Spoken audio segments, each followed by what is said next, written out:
21 பிப்ரவரி 2026 திருநெற்று புதனுக்கு பின்வரும் சனியின் நற்செய்தி வாசகம்.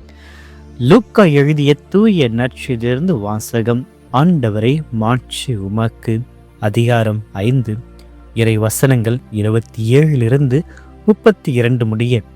அக்காலத்தில் இயேசு சுங்கச்சாவடியில் அமர்ந்திருந்த லேவி எனும் பெயருடைய வரி தண்டுபவர் ஒருவரை கண்டார். அவரிடம், என்னை பின்பற்றி வா என்றார். அவர் அனைத்தையும் விட்டுவிட்டு எழுந்து இயேசுவை பின்பற்றி சென்றார். இந்த லேவி தம் வீட்டில் அவருக்கு ஒரு பெரிய விருந்து அளித்தார். வரி தண்டுபவர்களும் மற்றவர்களும் பெருந்திரளாய் அவர்களோடு பந்தியில் அமர்ந்தார்கள். பரிசேயர்களும் அவர்களை சேர்ந்த மறைநூல் அறிஞர்களும் முணுமுணுத்து இயேசுவின் சீடரிடம், வரி தண்டுபவர்களோடும் பாவிகளோடும் சேர்ந்து நீங்கள் உண்பதும் குடிப்பதும் ஏன் என்று கேட்டனர். இயேசு அவர்களுக்கு மறுமொழியாக, நோய் அற்றவர்க்கு அல்ல, நோயுற்றவருக்கு மருத்துவர் தேவை. நேர்மையாளர்களை அல்ல, பாவிகளையே மனம் மாற அழைக்க வந்தேன் என்றார். ஆண்டவரின் அருள்வாக்கு. கிறிஸ்துவே உமக்கு புகழ். இயேசுவில் பிரியமான சகோதர சகோதரிகளே, இன்றைய நாளில் புனித பீட்டர் தம்பியானுடைய நினைவு நாளை கொண்டாடுகிறோம். இவர் கிபி 1007 இத்தாலியில் ரவேனா நகரில் ஏழை குடும்பத்தில் பிறந்தார். சிறு வயதிலேயே பெற்றோரை இழந்து கடினமான சூழலில் வளர்ந்தவர். பின்னர் அவரது சகோதரர் டமியான்ஸ் அவரை கல்வி கற்பித்து உயர்த்தினார். நன்றாக படித்து பேராசிரியராக உயர்ந்தார். ஆனால் உலக வாழ்க்கையை துறந்து துறவற சபையில் இணைந்து செபமும் தவமும் நிறைந்த வாழ்க்கையை தேர்ந்தெடுத்தார். பின்னர் அவர் அந்த மடத்தின் தலைவராகவும் உயர்ந்தார். திருச்சபையில் ஏற்பட்ட ஒழுக்க குறைகளை சீர் செய்ய அவர் பெரும் பங்காற்றினார். சைமனி போன்ற தவறுகளை எதிர்த்து போராடினார். போப் லியோ 9 காலத்தில் அவர் ஆஸ்ட்ரியா மறைமாவட்டத்தின் கர்தினாராயராக நியமிக்கப்பட்டவர். ஆனாலும் துறவியல் வாழ்க்கையை விரும்பி எளிமையான வாழ்க்கையை வாழ்ந்தவர். பல சொற்பொழிவுகள், கடிதங்கள் மற்றும் ஆன்மீக நூல்களை எழுதியவர். பிப்ரவரி 22, 1072 இறைவனிடையில் சென்றார். போப் லியோ 12 அவரை திருச்சபையின் மறை வல்லுநராக அறிவித்தார். வறுமையில் பிறந்து அறிவால் உயர்ந்து துறவால் பிரகாசித்து சீர்திருத்த தீவிரத்தால் வரலாற்றில் நிலைத்தவர். அதுவே புனித பீட்டர் தம்பியான். அவருடைய வாழ்க்கை எளிமை, ஒழுக்கம், ஏழை மீது கருணை ஆகியவற்றின் சாட்சியாக திகழ்கிறது. இவருடைய பரிந்துரையின்படி நம்முடைய ஒவ்வொரு மன்றாட்டுகளையும் இறைவனிடத்தில் செபித்து நாம் ஆண்டவருடைய அருளை பெறுவோம். இயேசுவில் பிரியமானவர்களே, இந்த தவக்கால பயணத்தில் லேவி என்னும் வரி வசூலிப்பவருடைய அலுவலகத்திற்கு நாம் அழைக்க செல்லப்படுகிறோம். அந்த கால சூழலில் ஒரு லேவி என்றால் பாவியாக மட்டுமல்ல, ரோமையருக்கு ஆதரவாக தன் மக்களிடமே சுரண்டுகின்ற ஒரு துரோகியாக, எதிரியாக பார்க்கப்பட்டவர்கள்தான் வரி தண்டுபவர்கள். அந்த லேவியும் அதில் ஒருவராக இருக்கிறார். ஆனால் இயேசு அவரை பார்த்து கண்டிக்கவில்லை, அவரை பார்த்து வெறுக்கவில்லை. மாறாக, என்னை பின்பற்றி வா என்று அன்போடு அழைக்கிறார். தவக்காலம் என்பது நாம் எடுக்கும் முயற்சிகள், நோன்பு, ஜெபம் மட்டுமல்ல. அது இயேசு நம்மை தேடி வருகின்ற ஒரு காலம். நமது பாவங்கள், பாதுகாப்பற்ற நிலைகளுக்கு மத்தியிலும் இயேசு நம்முடைய பெயரை சொல்லி அழைக்கிறார் என்பதை தான் இன்றைய நற்செய்தி வாசகம் நமக்கு உணர்த்துகிறது. இயேசுனுடைய அழைப்பிற்கு லேவி அளித்த பதில் வியப்புக்குரியது. அவர் அனைத்தையும் விட்டு விடுகிறார், எழுந்து செல்கிறார்.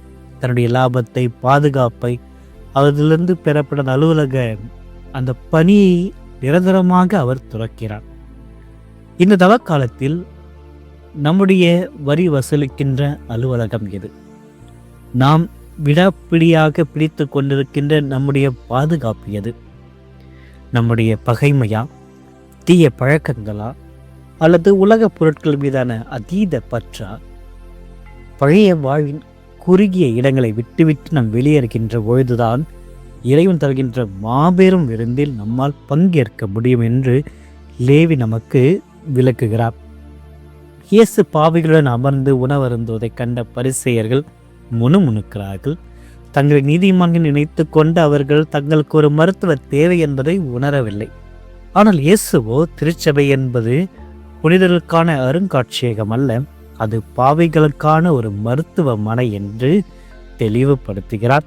நான் தகுதியற்ற நீங்கள் உணர்ந்தால் இயேசு தேடி வருவது உங்களை தான். லேவி ஒரு பெரிய விருந்தை கொடுத்தார். அதன் செய்தி இதுதான்: என்னை போன்ற ஒருவனுக்கு இங்கு இடமிருக்கின்ற பொழுது உங்கள் அனைவருக்குமே, நம்மை பார்த்து அவர் குறிப்பிடுகிறார், நம் அனைவருக்குமே, பாவிகளாக இருக்கிற அனைவருக்குமே நிச்சயம் இடம் உண்டு என்று லேவி உணர்த்துகிறார்.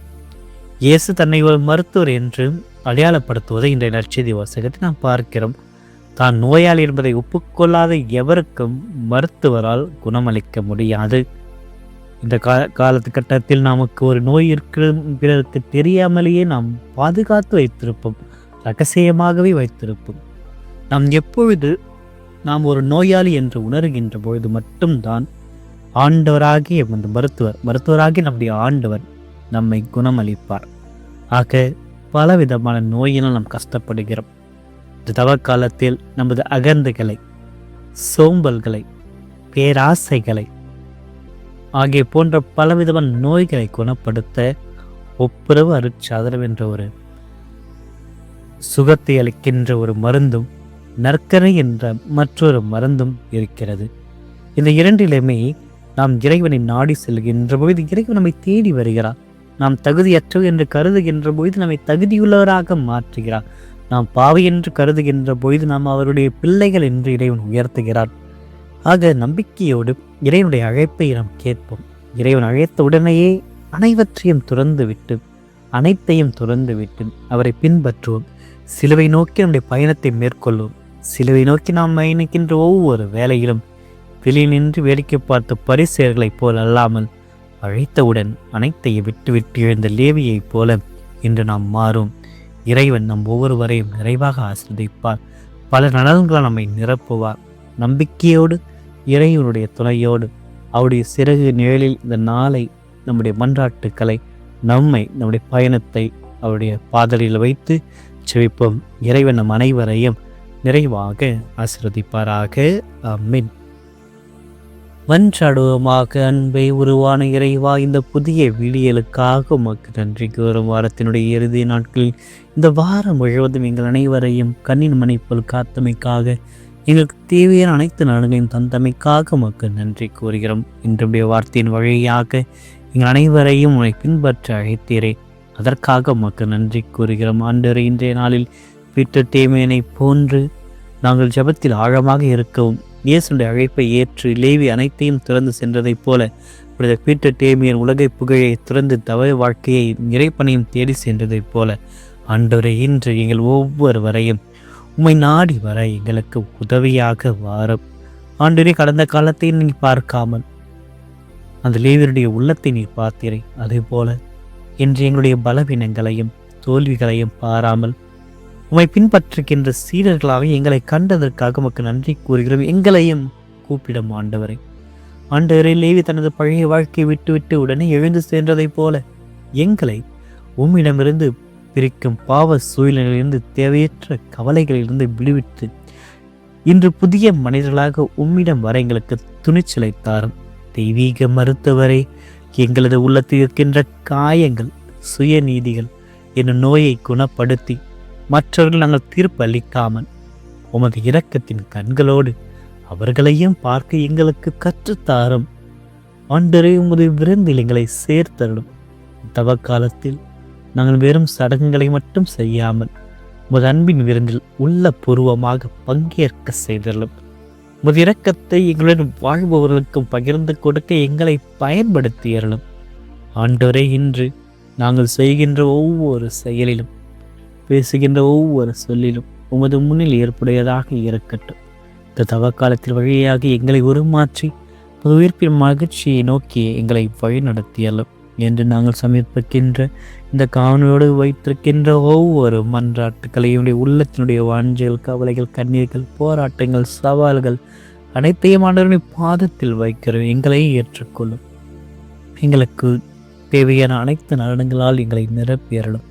தேவையான தூயாவுடைய வல்லமையினால் எங்களை நிரப்பியறலும். இந்த நாள் முழுவதும் ஒரு பாதுகாப்பு நிலையில் நாங்கள் வாழ்ந்திட எங்களோடு பயணித்திரளும். உங்களை நாங்கள் சந்தித்திட, உம்மை நாங்கள் தேடி வர எல்லா துணிச்சலையும் அருளையும் எங்களுக்கு தாரும். இந்த மன்றாட்டுக்களை எல்லாம் எங்கள் ஆண்டவராகிய கிறிஸ்து வழியாக உம்மை மன்றாடுகிறோம். ஆமென். எல்லாம் வல்ல இறைவன் தந்தை, மகன், தூய ஆவியார் ஒவ்வொருவரையும் நிறைவாக ஆசீர்வதித்து வழிநடத்துவாராக. ஆமென்.